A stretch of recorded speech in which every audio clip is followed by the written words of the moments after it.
Sheol dan Hades. Sheol dalam perjanjian lama itu dalam Alkitab kita diterjemahkan dunia orang mati. Lah dunia orang mati itu sesungguhnya dalam Alkitab itu dibagi menjadi dua, yang disebut dengan Firdaus.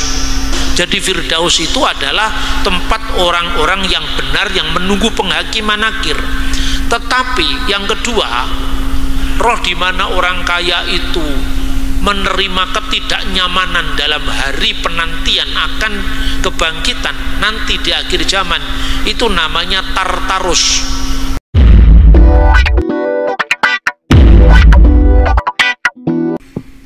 Apakah bisa dikatakan sama gereja yang menetapkan dalam sinodenya doktrin Allah Tritunggal dan gereja yang menetapkan dalam sinodenya doktrin Allah yang esa dan benar? Dan apabila sama, di mana letak persamaannya? Dan apabila berbeda, di mana letak perbedaannya? Terima kasih, Pak. Baik, terima kasih. Yang kedua, silakan Pak Petrus. Yang saya mau tanyakan, ketika kita meninggal, roh kita kemana?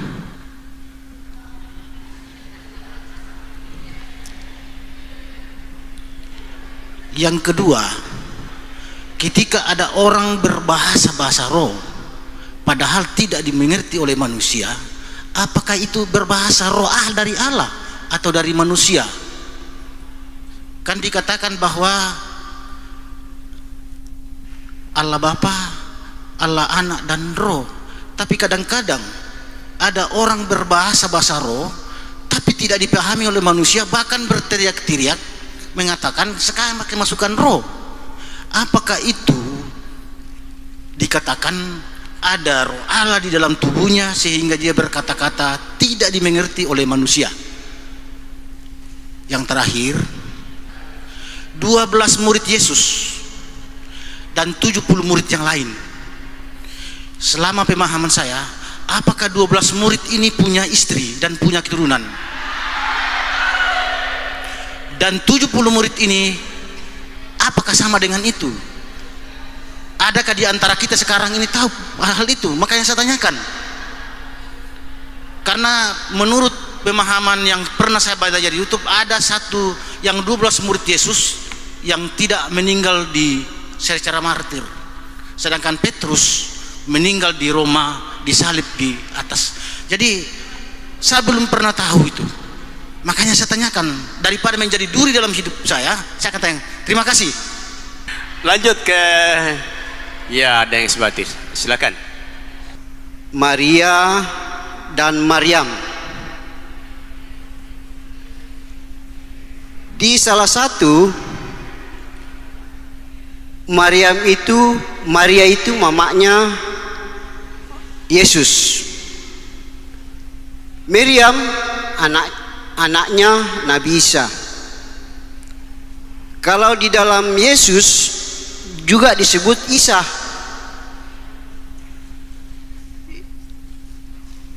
Pertanyaannya, mana yang benar? Nabi Isa anaknya Maryam atau Nabi Isa mamanya Maryam? Siti Maryam sama Bunda Maryam berbeda. Satu pertanyaan. Terus kalau ada seorang janda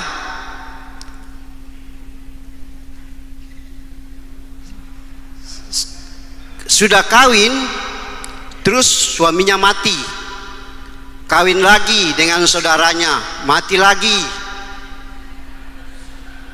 terus kawin lagi dengan saudaranya, mati lagi, sampai 7 kali. Kalau di dalam Kristus, siapakah yang disebut atau dinamakan siapakah yang mengawini siapakah yang sebagai istri yang sah ketujuh orang laki-laki itu, padahal sudah 7 kali nikah? Penanya keempat, satu pertanyaan, silakan.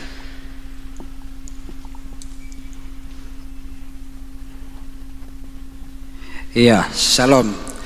Selamat sore semua. Terima kasih kesempatan yang diberikan kepada saya. Saya juga sangat berterima kasih kalau bertemu lagi dengan Bapak Bambang Nursena ini. Ini kedua kalinya saya bertemu dengan Bapak.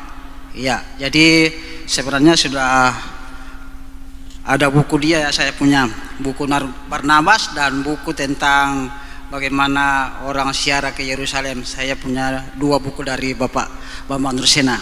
Nah, sekarang ini bertemu lagi, puji Tuhan. Iya, saya bertanya hari ini hanya untuk bagaimana kita orang-orang Kristen yang istilah sekarang itu namanya tanya saja Alkitab pasti jawab. Tapi istilah yang sekarang dipakai itu namanya apologet Kristen. Apologet itu artinya apa? Bagaimana kita menjawab pertanyaan seseorang untuk mempertahankan iman Kristen kita. Yang paling banyak sekarang menjadi masalah adalah hal itu, tentang bagaimana kita mempertahankan iman kita. Bukan membela Tuhan ya. Kalau orang lain katakan kita membela Tuhan, tidak, kita tidak pernah membela Tuhan, tapi kita membela iman kita. Namanya apologet. Jadi sekarang itu ramai-ramainya namanya apologet. Di dalam Wahyu pasal 3 ayat 14 tentang permulaan ciptaan. Jadi pemahaman dunia bahwa Yesus itu adalah permulaan ciptaan. Nah, mungkin juga kita yang hadir pada sore hari ini memahami bahwa Yesus itu adalah permulaan ciptaan. Iya, dan itu bukan.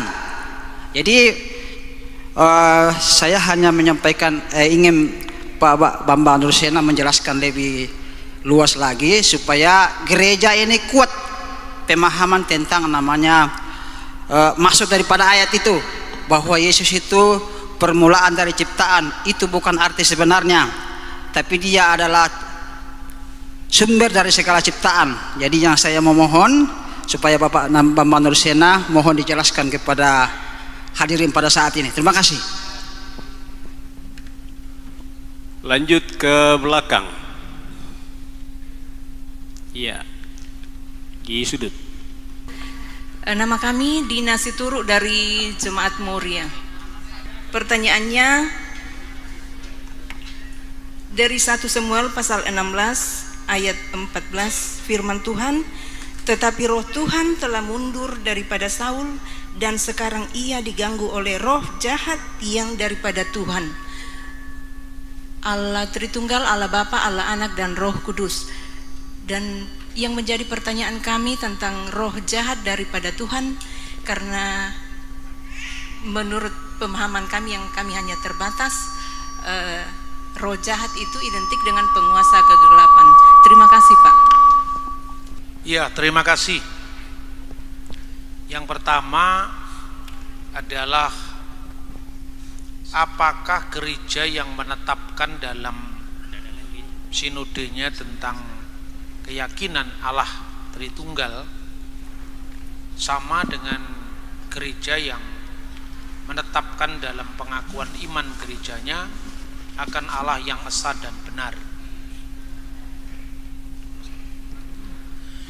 Ini pasti gereja-gereja bentukan baru.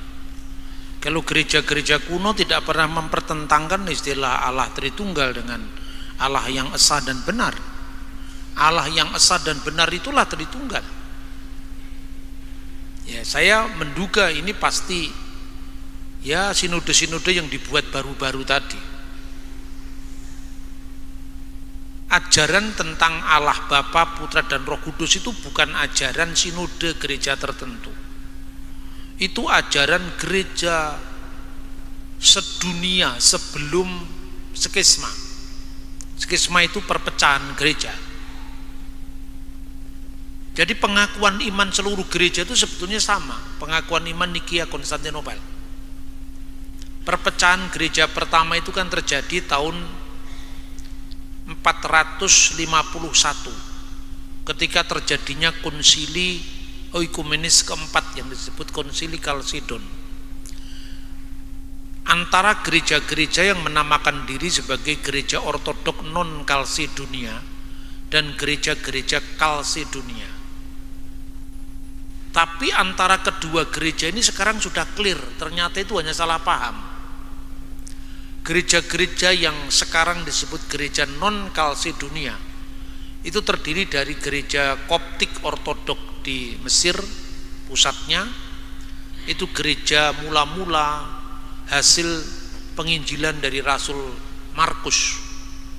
Lalu gereja Ortodok Syria yang mula-mula itu takhta sucinya didirikan oleh Rasul Petrus. Sebelum tahun 37 Masehi beliau meninggalkan Antioquia dan ke Roma. Gereja ini disebut dalam Kisah Rasul pasal 11 ayat 26 sebagai tempat di mana di Antioquia itu murid-murid Yesus untuk pertama kali disebut Kristianos atau Kristen. Kemudian didukung oleh gereja Armenia dan gereja Ethiopia. Itu yang disebut gereja non Kalsedonia. Sementara gereja Kalsedonia itu adalah gereja yang menerima konsili Kalsedon, khususnya gereja ortodok Yunani yang pusatnya di Konstantinopel dan gereja Roma Katolik yang pusatnya di Vatikan. Nah, tapi dulunya semua gereja itu Katolik. Katolik itu artinya katolon, gereja yang utuh, gereja yang universal.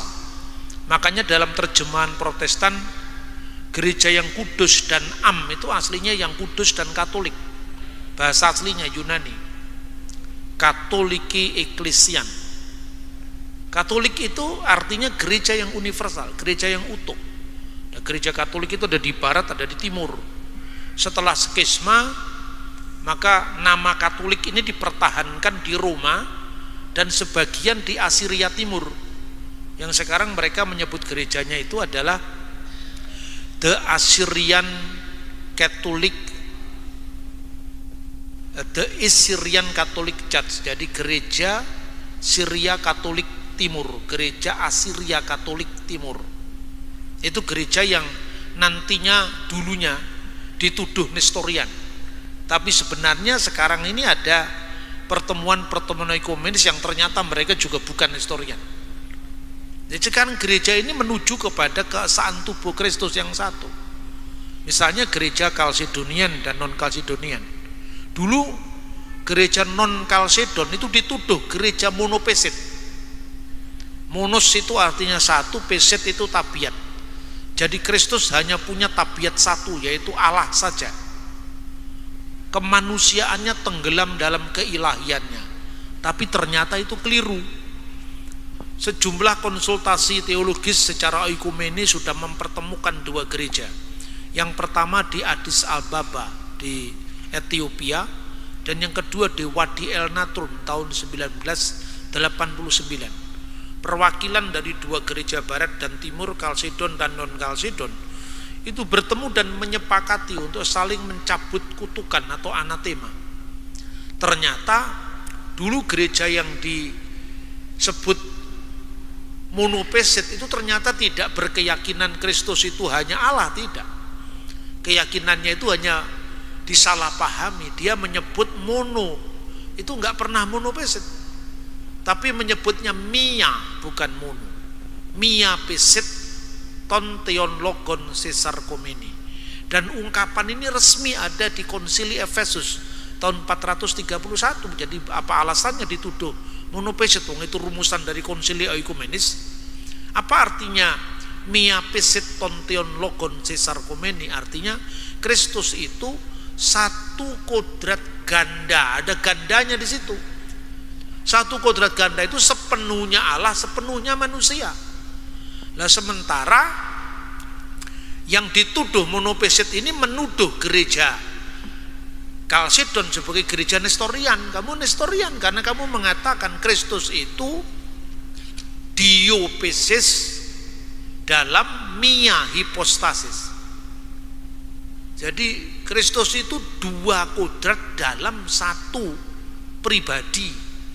Jadi mia hipostasis duopesis. Nah karena kamu mengatakan dua, berarti Kristus kamu belah jadi dua. Yang satunya menuduh Nestorian, yang satunya dituduh monopesit. Sekarang udah clear. Bahkan Paus Yohanes Paulus II itu sudah mengunjungi gereja Koptik. Sebelumnya relikwi Rasul Markus itu dikembalikan dari Roma ke Alexandria. Begitu juga gereja yang dituduh Nestorian ternyata tidak berkeyakinan seperti Nestorius. Sekarang sudah clear semuanya. Nah, kalau ada gereja yang menyatakan saya gereja yang percaya pada Allah Esa dan Tritunggal, itu gereja alamatnya di mana? Asal usulnya dari mana? Dari rasul siapa?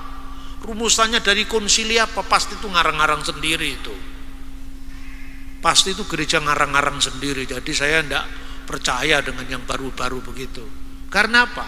Sejak dulu tidak pernah ada pertentangan antara Allah yang esa dan benar dan Bapa, Putra dan Roh Kudus.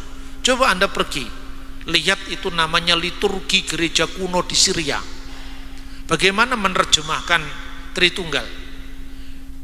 Bismil Abi walibni warahil kudus al ilahil wahid, demi nama Bapa dan Putra dan Roh Kudus. Allah yang esa itu dalam bahasa Arabnya Allah yang esa dan benar. Bahasa aslinya dalam bahasa Aram itu terdokumentasi 2000 tahun itu. Tertulis Beshem Abu Webro Weruho de Kutso Hat Aloho Sariro, satu-satunya Allah yang esa dan benar. Itu Bapa, Putra dan Roh Kudus. Jadi Beshem Aba Webra Weruha de Kutsa Hat Allah Hasarira. Hat Allah Hasarira itu Allah yang esa dan benar, itu adalah Bapa, Putra dan Roh Kudus. Ini rumusan sejak abad kedua, ketiga, keempat, kelima. Nah, sinode itu tahun berapa itu? Tahun 2000 sekian, 2000 sekian. Gak usah didengar yang begitu. Itu karangan orang modern. Saya kalau ngomong begini ini menjadi apa ya? Seolah-olah harus menegaskan akar kita. Karena apa? Jangan sampai kita bikin-bikin sendiri sementara pengetahuan belum ada apa-apanya. Kita ini kadang-kadang minder dengan agama lain. Kita dituduh begini, terus kita mau membuktikan bahwa kita tidak begitu. Lah kalau saya dituduh, saya tunjukkan tuduhan itu keliru. Dan kamu dari tahun berapa munculnya? Kami sudah muncul abad pertama loh. Semua dokumen gereja itu terpelihara dengan rapi, terdokumentasi dengan baik. Yang nuduh itu belum tentu punya dokumentasi dengan baik. Ya toh. Contohnya soal keaslian kitab suci yang dituduh-tuduh kita palsu. Begitu juga tentang Tritunggal. Kok anehnya gereja menuduh dirinya sendiri hanya karena ketidakmampuan membaca sejarahnya sendiri. Ini ironis sekali. Jadi gereja yang benar adalah gereja yang menetapkan bahwa ajarannya berakar pada kitab suci dan ajaran para rasul yang diterus sampaikan tanpa putus dari 12 rasul ke murid 12 rasul ke murid dari muridnya yang diajar 12 rasul, bapak-bapak konsili sampai sekarang. Itu tanpa putus. Makanya kalau gereja tiba-tiba muncul, ini muncul dari ini karena pada malam Jumat Legi saya mendapatkan firman Tuhan langsung, jangan dipercaya yang begitu itu, tidak bisa diverifikasi sejarahnya kan. Ya itu saya kira. Kemudian ketika wafat roh kita kemana? Nah ini kita mesti kembali kepada catatan Alkitab dan cara orang Yahudi memahami dunianya. Kenapa? Dalam Alkitab, saya ingin baca ya. Dalam kitab suci kita bisa membaca misalnya apa yang dikenal dengan istilah Sheol dan Hades. Sheol dalam perjanjian lama itu dalam Alkitab kita diterjemahkan dunia orang mati. Nah, dunia orang mati itu sesungguhnya dalam Alkitab itu dibagi menjadi dua. Dunia orang mati yang disebut dengan Firdaus. Nah, Firdaus itu tempatnya roh-roh orang yang benar yang kini sudah menjadi sempurna. Misalnya Ini disebutkan dalam Lukas pasal 15 tentang Lazarus, ya. Ayat 22, kemudian matilah orang miskin itu, lalu dibawa oleh malaikat-malaikat ke pangkuan Abraham. Orang kaya itu mati, lalu dia dikubur, dan sementara ia menderita sengsara di Hades, di alam maut, yang berarti di bawah itu, dia memandang ke atas, dan dari jauh dilihatnya Abraham dan Lazarus duduk di pangkuannya. Pangkuan Abraham itu disebutkan dalam tulisan baik Yahudi maupun Kristen. Di kalangan Yahudi misalnya disebutkan dalam beberapa traktat, ya, misalnya di dalam Kiddusim 73b, hari ini ia duduk di pangkuan Abraham, Hayom Yosef Biheiko Sel Abraham, karena dia baru saja menerima Brit Milah. Brit Milah itu tanda seorang disunat sebagai orang Israel. Dia menambahkan hari ini Rabi Yehuda lahir di Babylon. Misalnya pandangan Yahudi. Pandangan Kristen misalnya bisa disebut dalam tulisan Bapak Gereja yang namanya Hippolytus. Hippolytus itu muridnya Irenaeus, dan Irenaeus itu adalah muridnya Polikarpus, dan Polikarpus itu muridnya Yohanes.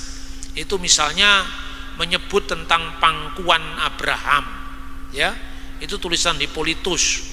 Lalu dia mengatakan pangkuan Abraham adalah tempat kediaman dalam Hades, tempat yang benar di mana orang menantikan penghakiman.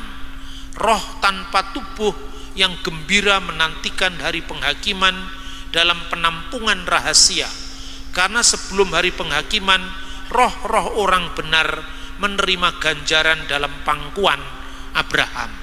Ini kata Bapak Gereja Hippolytus. Jadi ada Firdaus, tempat roh-roh orang yang benar. Roh-roh orang benar itu sebelum pengadilan, artinya orang yang dibenarkan karena menerima Kristus. Contohnya penjahat yang di samping Yesus yang bertobat. Ya Yesus, ingatlah aku ketika engkau sampai di kerajaanmu. Lalu Yesus mengatakan apa? Sesungguhnya aku berkata kepadamu, hari ini juga kamu akan bersama aku di dalam Firdaus. Jadi Firdaus itu adalah tempat orang-orang yang benar yang menunggu penghakiman akhir. Tetapi yang kedua, roh di mana orang kaya itu menerima ketidaknyamanan dalam hari penantian akan kebangkitan nanti di akhir zaman, itu namanya Tartarus. Tartarus itu disebutkan dalam 2 Petrus pasal 2 ayat 4. Sebab jikalau Allah tidak menyayangkan malaikat-malaikatnya yang berbuat dosa, tetapi melemparkannya mereka ke dalam neraka. Kata yang diterjemahkan neraka itu Tartaros.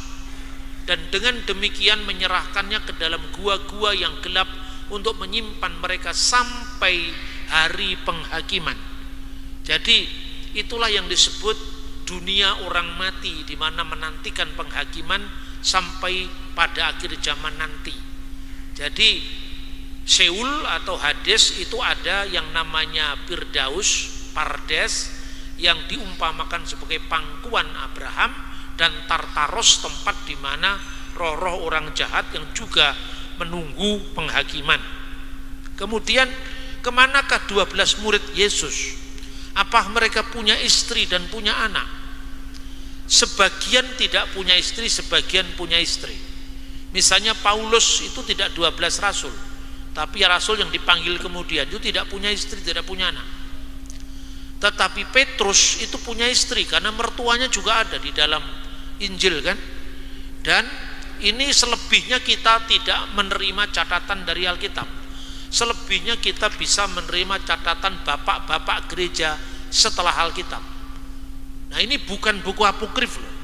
Buku apokrif itu jelas yang ditolak oleh konsili-konsili sebagai buku palsu. Tapi ada catatan-catatan yang bukan Alkitab, tapi munculnya setelah Alkitab. Misalnya Didache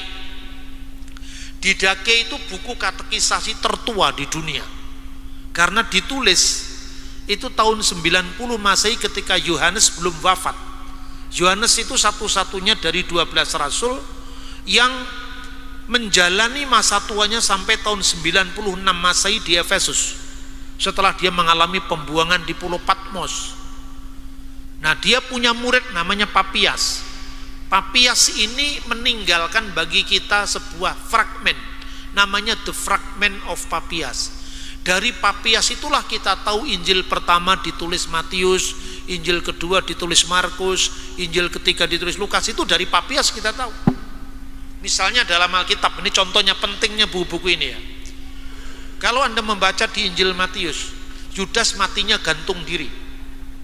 Tapi kalau Anda membaca di Injil di Kisah Para Rasul yang ditulis oleh Lukas yang juga menulis Injil Lukas, Yudas itu matinya jatuh tertelungkup sampai isi perutnya keluar.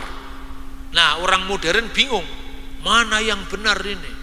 Injil saling bertentangan itu yang jadi bahan bulian orang-orang yang kurang pekerjaan itu kan, selalu ngurusi agama orang lain. Ya toh? Ini orang Kristen kan bingung biasanya, Alkitab saling bertentangan. Saya bilang, yang saling bertentangan itu karena otakmu kurang banyak referensi, makanya saling bertentangan. Tapi tidak begitu. Lukas itu mencatat tentang keadaan Yudas ketika mati, sementara Matius mencatat cara matinya Yudas gantung diri. Papiaslah yang menjelaskan bagaimana kronologi kematian Yudas. Dan kenapa kita percaya pada Papias? Lah, Papias itu muridnya yang nulis Injil. Ibarat kemarin saya sampaikan, kalau Anda ditanya Pangeran Diponegoro lebih suka rawon atau lebih suka gudeg, kira-kira Anda percaya Peter Carey yang ahli Pangeran Diponegoro sekarang masih hidup, tinggal di Indonesia di Bogor, ya, ahli Pangeran Diponegoro itu, atau Anda percaya pada Sentot Prawiro Dirjo, muridnya Diponegoro? Secerdas apapun Peter Carey kan nggak pernah hidup sejaman dengan Diponegoro. Bahasa Jawanya juga tidak sebagus bahasa Jawa orang keraton seperti Diponegoro, iya kan? Dia juga tidak pernah duduk makan dengan Diponegoro. Lah, Sentot itu muridnya, dia duduk makan dengan Diponegoro. Apakah catatan Papias disamakan aja dengan para teolog modern? Ya sorry saja, saya tidak bisa percaya dengan cara seperti itu, karena kita ngomong sejarah ya sejarah. Papiaslah yang menjawab itu. Sementara Yudas gantung diri dengan tali, sebelum dia mati talinya ini putus katanya. Dan Anda lihat yang namanya lokasi tempat itu, yaitu pojok dari bait suci itu, di bawahnya adalah jurang yang terjal namanya Lembah Hinom. Dan itu terkait dengan kuburan orang asing. Karena apa? Kuburan tidak boleh berdekatan dengan bait suci. Jadi tempat gantung dirinya Yudas itu menurut catatan dari abad kedua awal itu tempat di mana dia mendekati Lembah Hinom itu. Lalu sementara dia gantung diri di situ, karena dia yang dikatakan tidak kosher, uang hasil pengkhianatan itu dimasukkan ke kotak korban, kotak persembahan, maka uang itu dilempar kan. Nah, itu terkait dengan semua hukum Yahudi itu. Sementara Yudas itu gantung diri, dia belum mati ketika gantung diri itu, talinya tiba-tiba putus lalu jatuh tertelungkup. Jadi yang satu itu mencatat tentang cara matinya gantung diri, yang kedua keadaannya ketika mati, dia gantung diri, talinya putus lalu jatuh terjerembab sampai ke tanah, isi ususnya keluar. Itu dicatat dengan clear oleh penulis yang tidak lain muridnya Rasul Yohanes. Itulah pentingnya data-data apostolik. Makanya kalau di gereja kuno ini dinamakan Apostolic Fathers, tulisan murid-muridnya para rasul. Dari situlah kita mengenal sejarah Injil, dari situlah kita mengenal sejarahnya para rasul, termasuk dari situlah kita mengenal bagaimana Tritunggal itu bukan sekedar rumusan formulasi teoritis, tapi itu adalah iman gereja. Sepanjang abad Polikarpus itu muridnya Yohanes, diangkat menjadi penilik jemaat atau sebagai episkopos, sebagai uskup di salah satu dari 7 jemaat yang tercatat dalam kitab Wahyu, namanya Smyrna. Suatu saat pada tahun 156 tanggal 22 Februari, kematiannya juga diperingati sampai hari ini. Dia ditangkap dari ruang doanya, dan kemudian yang nangkap dia itu tidak tega karena dia sudah tua, umurnya 86 tahun. Bapak, tidakkah engkau bisa kerjasama dengan kami? Sebetulnya kami tidak tega dengan keadaanmu seperti ini. Apa sulitnya sih membakar dupa di depan patung kaisar? Karena waktu itu kaisar menuntut penyembahan sebagai Dominus et Deus, Tuhan sekaligus Allah. Dia tidak mau berbicara sampai kemudian di depan perapian itu yang siap membakar dirinya, dia disuruh menyangkal Yesus, dan dia mengatakan 86 tahun saya mengikuti dia dan tidak sekalipun dia pernah mengecewakan saya. Lalu dia pilih mati syahid, dan ketika dia dibakar di perapian itu memuja Allah Tritunggal dengan himne yang sangat terkenal. Jadi Tritunggal itu sudah menjadi himne yang dibayar dengan nyawanya para martir, bukan sekedar rumusan.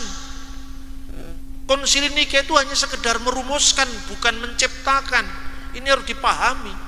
Rumusan iman itu datang setelah pengalaman iman, ya.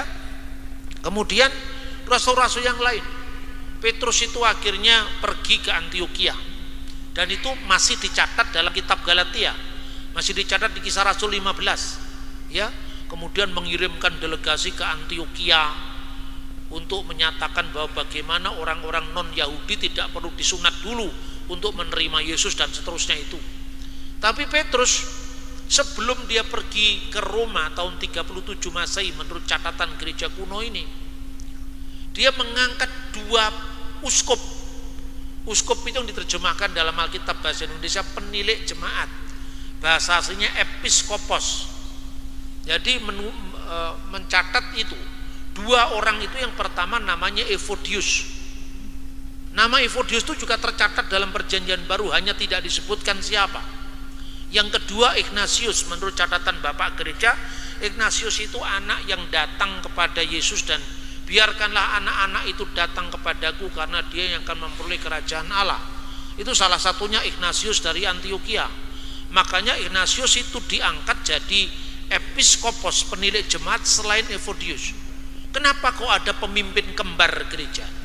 Karena di Antioquia pada pertama, menurut catatan dari sejarawan Yahudi Flavius Josephus, 20% penduduknya Yahudi, 80% bukan Yahudi. Maka gereja akan mengulangi keputusannya seperti dicatat oleh Rasul Paulus dalam Galatia pasal 2, pasal 1 dan 2. Rasul bagi orang-orang bukan Yahudi dan rasul bagi orang-orang Yahudi, rasul bagi orang-orang yang tak bersunat dan rasul bagi orang-orang yang bersunat. Kan ada pembagian tugas itu.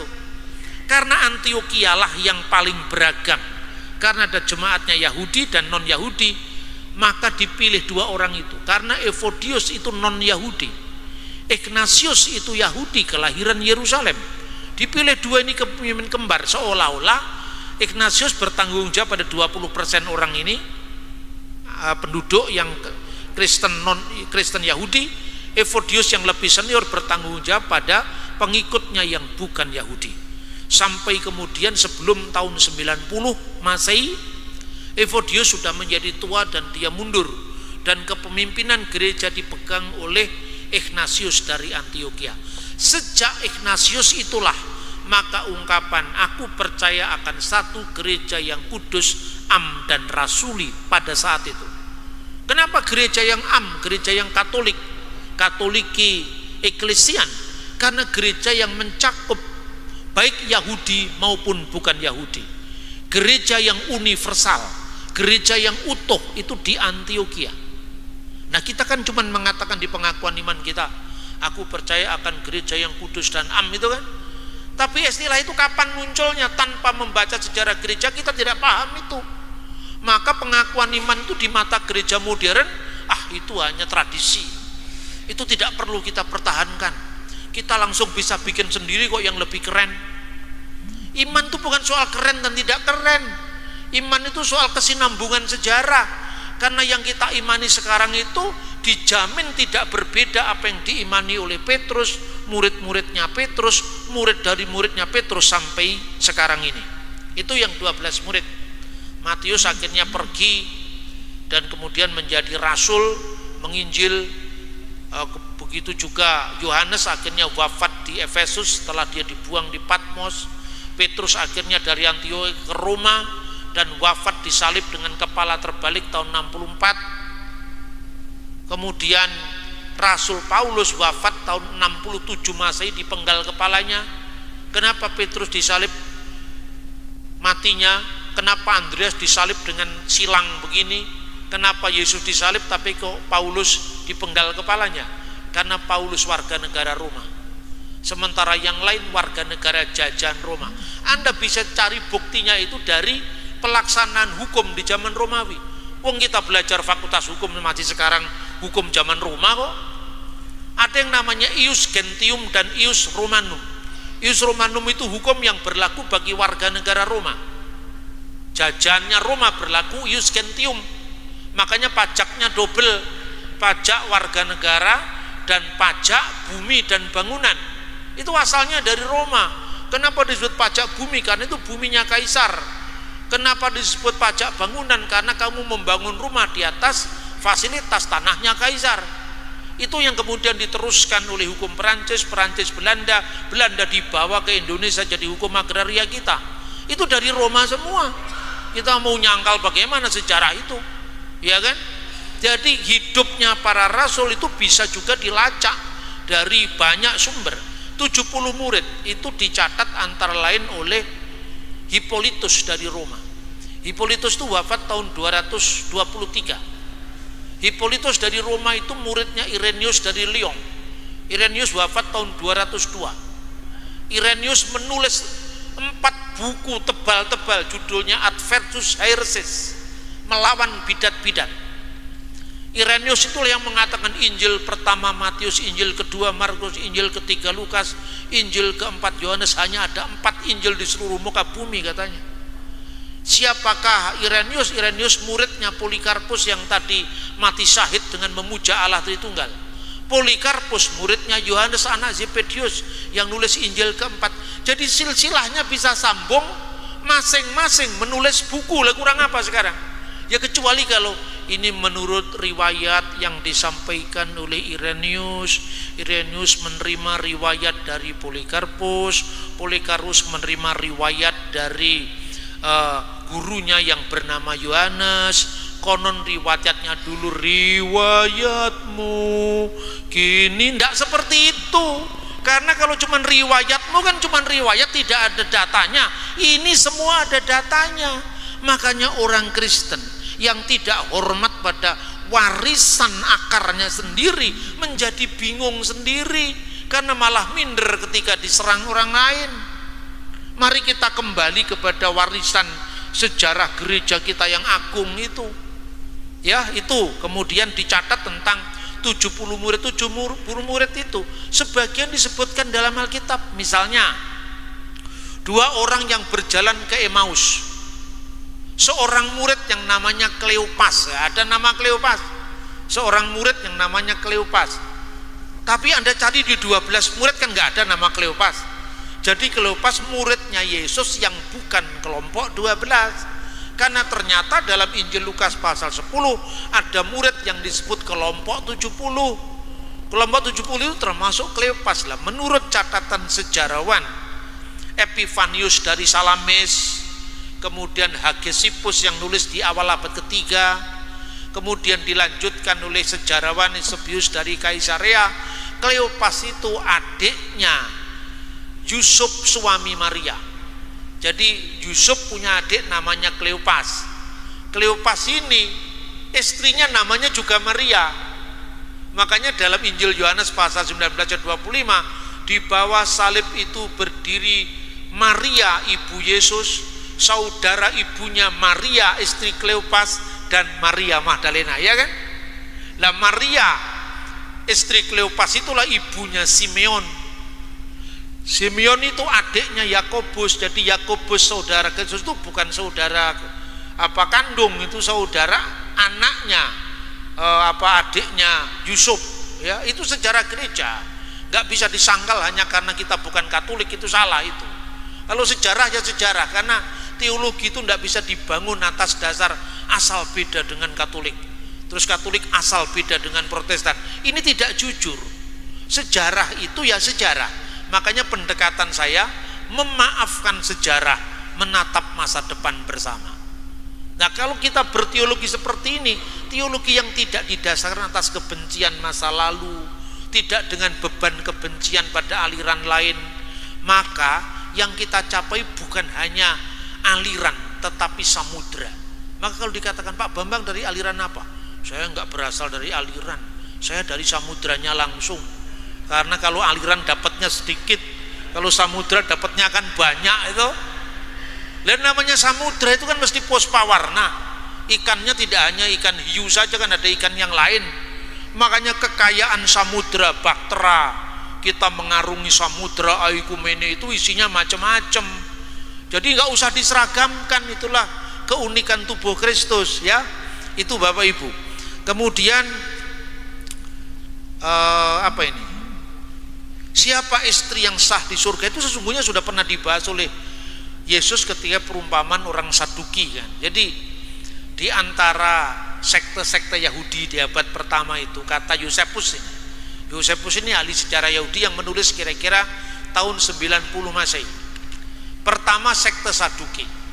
Saduki itu adalah penguasa bait suci, penguasa institusi bait Allah. Aset-aset ekonominya bait suci itu dikuasai Saduki. Lawannya adalah kelompok Parisi. Parisi itu tidak beruntung, makanya dia sibuk meyahudikan orang-orang Edom. Salah satu yang berhasil diyahudikan itu adalah Antipater, bapaknya Herodes Agung. Padahal Antipater itu bukan orang Yahudi, dia orang Edom. Edom itu termasuk keturunan Esau, itu suku Arab. Ibunya dari Nabatean, Nabatean ini keturunan Nebayot, putranya Ismail.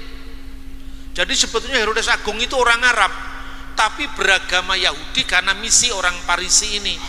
Makanya begitu ketakutan dia mendengar berita orang Majus, seorang raja Yahudi telah lahir itu. Karena dia bukan Yahudi, diangkat oleh Roma penjajah sebagai penguasa di wilayah Yahudi. Untuk mengambil hati orang Yahudi, dia bangun bait suci, diperluas luar biasa agungnya itu. Nah kemudian itu Parisi, tapi Parisi itu menguasai masa rakyat banyak. Dia disebut penafsir Taurat. Kalau orang Parisi itu apa? Tafsirannya terhadap Taurat tafsiran harafiah. Dia hanya letter lah. Misalnya contohnya, orang Saduki tidak percaya yang tidak tertulis, tapi Parisi percaya yang tertulis dan yang tersirat. Contohnya soal persembahan apa ini, ukupan ya, ukupan itu sudah sama. Kalau ukupan ya itu dari dupa, tapi ada yang namanya korban curahan. Korban curahan itu kalau dalam kitab Taurat yang tertulis kan hanya minyak, tidak ada korban curahan air.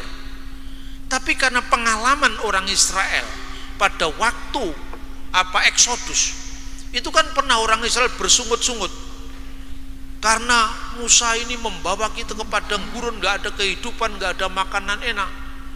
Lalu dipukulkanlah tongkatnya atas utusan Tuhan, atas perintah Tuhan. Lalu keluarlah air. Peristiwa Masa dan Meriba itulah yang diperingati dengan korban pencurahan air oleh orang Parisi. Nah Saduki nggak setuju, nggak ada perintah itu, nggak tercatat. Kan orang Saduki itu sola scriptura itu. Kalau nggak tercatat ya tidak boleh. Tapi orang Parisi itu mirip Katolik, mirip Ortodok, ya memang tidak tercatat, tapi kan tersirat. Wong bangsa kita pernah mengalami kok. Buktinya ketika kita bersungut-sungut sampai yang namanya Eksodus tertunda 40 tahun coba. Maka ketika waktu itu orang Saduki bertugas jadi imam besar, ya kan?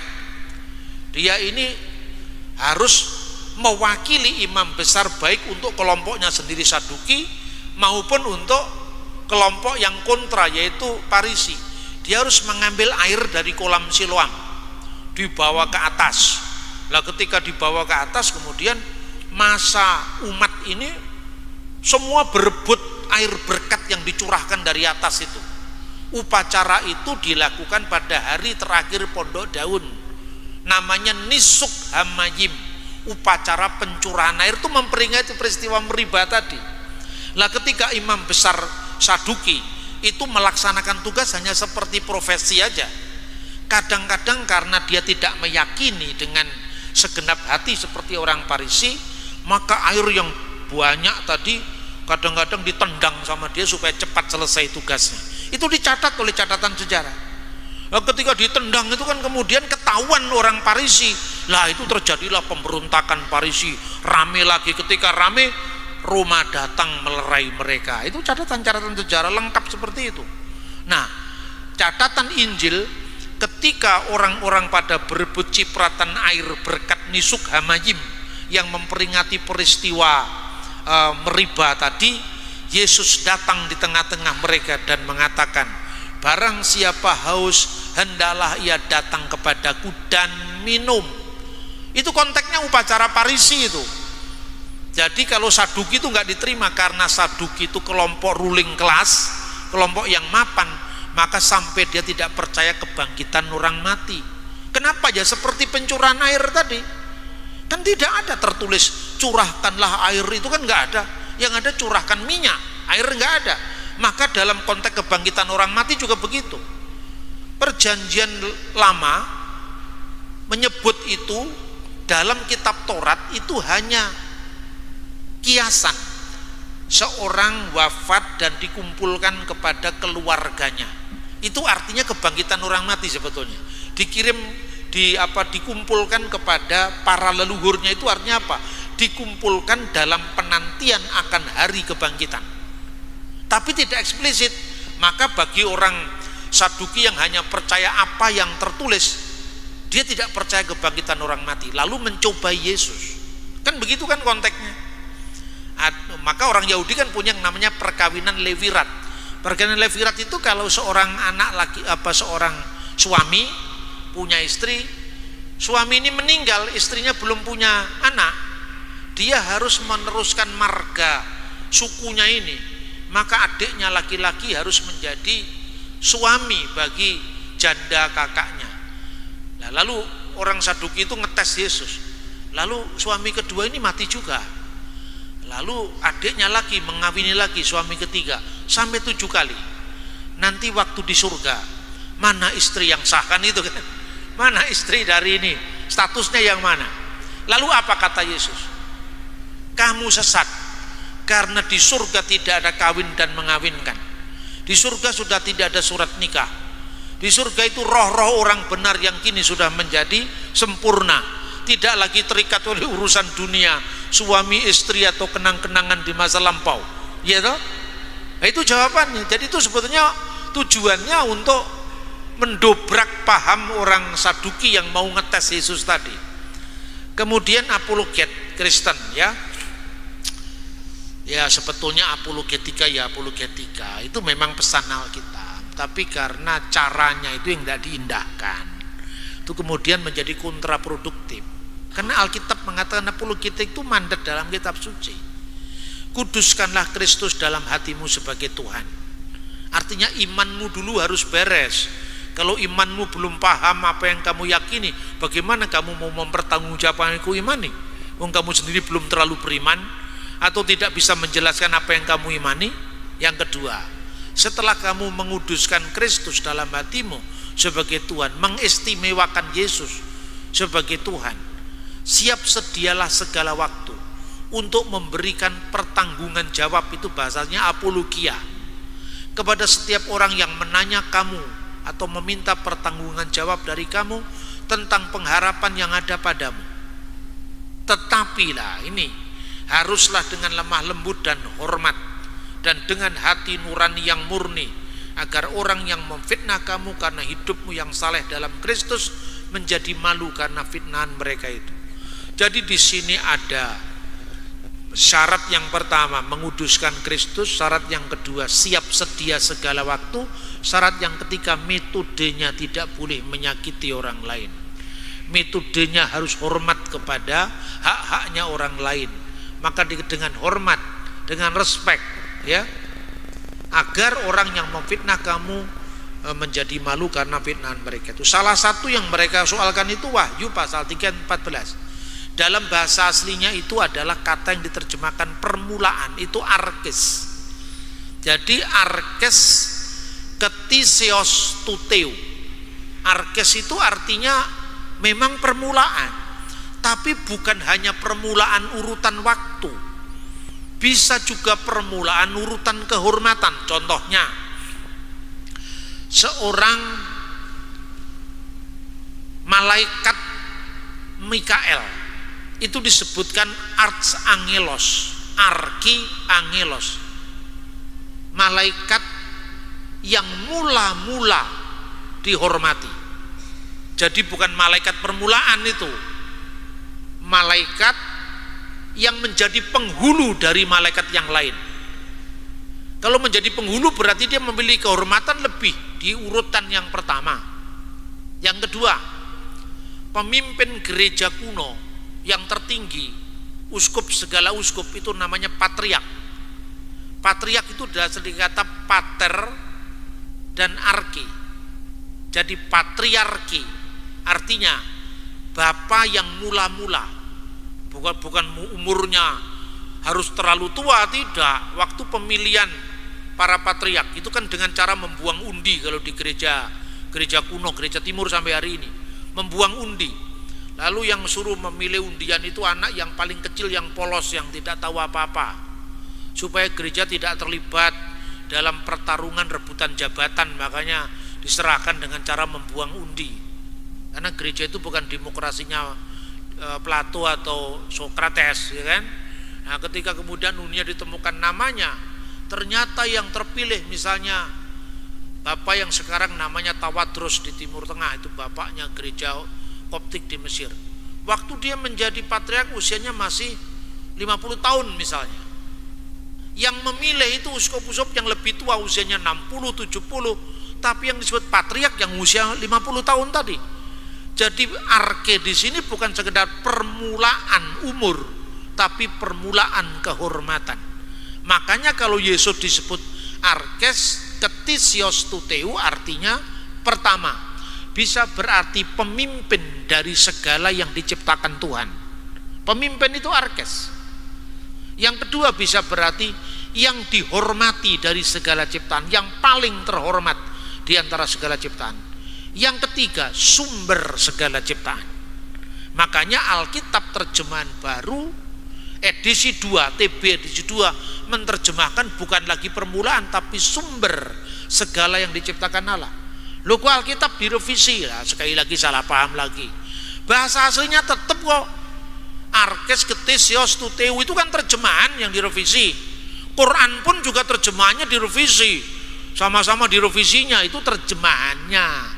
Teks aslinya tetap arkes ketisios tuteu. Ya. Konteksnya seperti itu. Kemudian roh jahat yang dari Tuhan, itu artinya tidak sama dengan Roh Kudus yang adalah roh Tuhan, beda. Karena gini, dunia ini semua kan berada dalam satu kendali itu, kendali Tuhan. Termasuk setan itu kan asalnya dari Tuhan juga.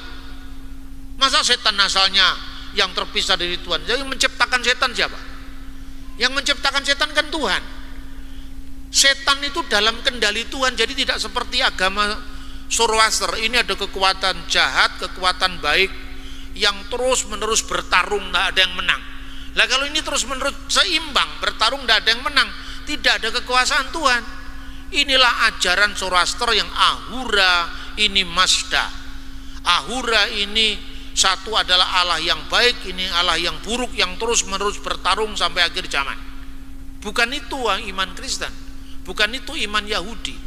Tuhanlah satu-satunya penguasa tunggal, baik yang kelihatan maupun yang tidak kelihatan, pencipta dari segala sesuatu, baik yang kelihatan maupun yang tidak kelihatan. Yang tidak kelihatan termasuk setan, termasuk iblis, ya toh. Yang kelihatan termasuk bebek, ayam, kambing, babi, manusia, burung, ya toh, burung cendrawasih, burung perkutut, semua ciptaan Tuhan. Itu yang kelihatan. Bumi, langit, air ini yang kelihatan. Setan termasuk yang tidak kelihatan itu semua dalam kendali Tuhan. Hanya diizinkan Tuhan untuk memilih yang jahat karena pilihan bebasnya. Ketika seorang sudah jahat, tidak bisa dengar-dengaran dengan suara Tuhan, ya Tuhan membiarkan pilihannya. Itulah yang mengatakan roh jahat yang asalnya dari Tuhan. Karena tidak ada roh jahat yang berdiri sendiri. Semuanya itu berasal dari penguasa tunggal, yaitu Tuhan yang Maha Esa. Sebetulnya Maryam atau Maria, kalau Bapak Ibu membaca Alkitab bahasa Indonesia itu Maria. Tapi kalau Anda membaca Alkitab bahasa Arab, Maryam juga. Ya toh? Kalau Anda membaca Alkitab bahasa Ibrani, Miriam. Membaca Alkitab bahasa Arab, Maryam. Kalau Anda membaca Alkitab terjemahan lama bahasa Indonesia juga Maryam. Jadi itu hanya sekedar nama. Tapi kalau kisahnya itu tentu beda. Karena sumber kisah tentang Maryam yang bersaudara dengan Harun dan Musa itu asalnya dari abad keempat. Itu namanya kepercayaan Nasrani Mandayan. Bukunya ini judulnya adalah Haran Gawaita. Itu kitab sucinya kelompok sesat namanya Nasrani Mandayan. Itu dari abad keempat. Nah, itulah disebutkan bahwa Miriam itu masih keluarga Amram. Amram itu yang diarabkan jadi Imron. Itu tidak ada kaitannya dengan Bunda Maria dalam Alkitab. Jadi tentu itu berbeda. Itu asalnya dari abad keempat. Ya, abad keempat itu dari sekte Nasrani Mandayan. Itu tidak ada kaitannya dengan Bunda Maria ibunya Yesus. Karena ibunya Yesus itu asalnya dari keturunan Raja Daud, dari Yehuda. Meskipun ya ibunya berasal juga berkerabat dengan Elizabeth, yaitu dari keturunan Lewi, tetapi pencatatan silsilah dalam budaya Yahudi selalu dari silsilah bapaknya, maka disebut sebagai keturunan Daud. Karena itu maka Maria dalam perjanjian baru ibunya Yesus entah disebut Miriam, entah disebut Maria, entah disebut Mary, entah disebut Madonna, yaitu orang yang sama kalau kisahnya sama. Tapi kalau kisahnya berbeda, dilacak asal usul kisah itu dari mana, ya saya kira itu. Soal bahasa mesti dibedakan dengan teologinya. Termasuk Isa itu tergantung siapa yang memuat. Kalau yang dimuat itu hanya soal istilah, itu asalnya dari bahasa Aramaik. Karena bahasa Aramaik itu misalnya huruf Yod dalam bahasa Ibrani seringkali tertukar dengan huruf Alef atau Hamzah. Misalnya Yese, bapaknya Daud, bahasa Ibrani. Kenapa jadi bahasa Indonesia Isai? Ayo sekarang. Yese jadi Isai. Maka Yesua dalam bahasa Arab menjadi Isua. Dan huruf O panjang dengan huruf hidup Waf itu kadang-kadang dibaca alif panjang. Maka Shalom menjadi salam, Shalom alaikum menjadi assalamu alaikum. Maka Isua menjadi Isa. Yesua Hamasiah bahasa Ibrani menjadi bahasa Aramaik Isua Mesiha menjadi Isa Al-Masih bahasa Arab. Yaitu artinya sama saja secara bahasa. Tapi kisahnya tidak sama, ya tidak sama. Kalau yang satunya lahir di bawah pohon kurma beda dengan di Palungan, yaitu beda. Tapi namanya jangan dipersoalkan. Sebab apa? Anda membaca misalnya Alkitab bahasa Melayu tahun 1800-an. Itu Alkitab yang dibaca Thomas Matulesi Patimura di Saparua. Sebelum dia melawan Belanda itu kan terbuka Mazmur. Maka itulah yang membuat inspirasi Thomas Matulesi melawan Belanda. Coba Alkitab bahasa yang dibaca Patimura itu apa? Terjemahan Leidecker 1733. Judulnya Perjanjian Baru. Perjanjian Baru yaitu Injil dari Tuhan kita Isa Al-Masih. Ya, di situ disebut Isa Al-Masih. Makanya orang Ambon itu opa-opa kita. Kalau menyebut tuang Allah, tuang Isa, tete manis itu tuang Isa, itu hanya Tuhan Isa, tidak usah dipersoalkan. Kasihan gereja Isa Al-Masih. Terus saya tanya, jangan persoalkan bahasanya, tapi persoalkan teologinya. Kamu pilih gereja Isa Al-Masih, anggota PGI yang termasuk tua itu mau jadi anggota PGI sudah di bawah tahun 60-an itu, gereja Isa Al-Masih, sinodenya di Semarang, ya, atau gereja Yesus Kristus dari orang-orang suci zaman akhir. Anda pilih mana sekarang? Ya pilih gereja Isa Al-Masih. Lah iya, makanya jangan dipersoalkan namanya, isinya yang dipersoalkan. Isa itu hanya sekedar nama, itu hasil fonetik koresponden. Gereja Isa Al-Masih itu anggota PGI, percaya pada Allah Tritunggal, percaya pada Yesus Kristus sebagai Tuhan dan Juru Selamat, semuanya sama dengan kepercayaan gereja Toraja, gereja GBI, gereja GPIB sama, gereja Katolik sama. Tapi kalau gereja Yesus Kristus dari orang-orang suci zaman akhir itu gereja Mormon, nabi terakhirnya Joseph Smith dari Amerika. Ayo pilih yang mana sekarang? Gereja Yesus Kristus dari orang-orang suci Mormon atau gereja Isa Al-Masih anggota PGI? Ya pilih gereja Isa Al-Masih, Pak. Ya sudah, tidak usah dipersoalkan, itu hanya istilah. Nah, apologet kita itu kadang-kadang kurang literasi, bermodal militansi, asal serang, asal bisa menjawab tantangan orang luar, makanya tantang menantang. Itu tidak bagus untuk konteks kemajemukan kita. Kita mesti menjaga keberagaman kita, bukan hanya keberagaman antar gereja, tapi juga keberagaman antar bangsa. Makanya berapologetika itu mesti dengan lembut, hormat, dan dengan hati nurani yang murni. Itu ya saya kira yang bisa sampaikan tentang Miriam. Karena kalau Anda membaca Al-Quran dalam bahasa Ibrani, sama juga. Kalau Quran bahasa Ibrani itu diterjemahkan, salah satu penerjemahnya itu Joel Rivlin, itu kakeknya presiden Israel yang kemarin baru diganti.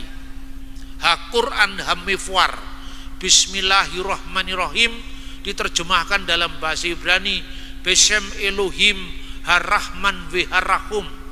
Lalu Asmuhul Masih Isa bin Maryam, surat Ali Imran ayat 45, namanya Al-Masih Isa putra Maryam. Dalam Al-Quran terjemahan bahasa Ibrani Vesemo Hamasiah Yesua ben Miriam. Baca Quran terjemahan bahasa Inggris, His name is the Christ Jesus the Son of Mary. Makanya baca Quran banyak bahasa, baca Alkitab banyak bahasa, supaya kita tidak terjebak dalam istilah-istilah yang dipertentangkan. Di Indonesia namanya Ibrahim pasti Islam, di Indonesia yang namanya Abraham pasti Kristen. Coba Anda pergi ke Mesir, beda semua. Ibrahim itu bisa Yahudi, bisa Islam, bisa Kristen. Ishak, Yakub, Ismail bisa Islam, bisa Yahudi, bisa Kristen.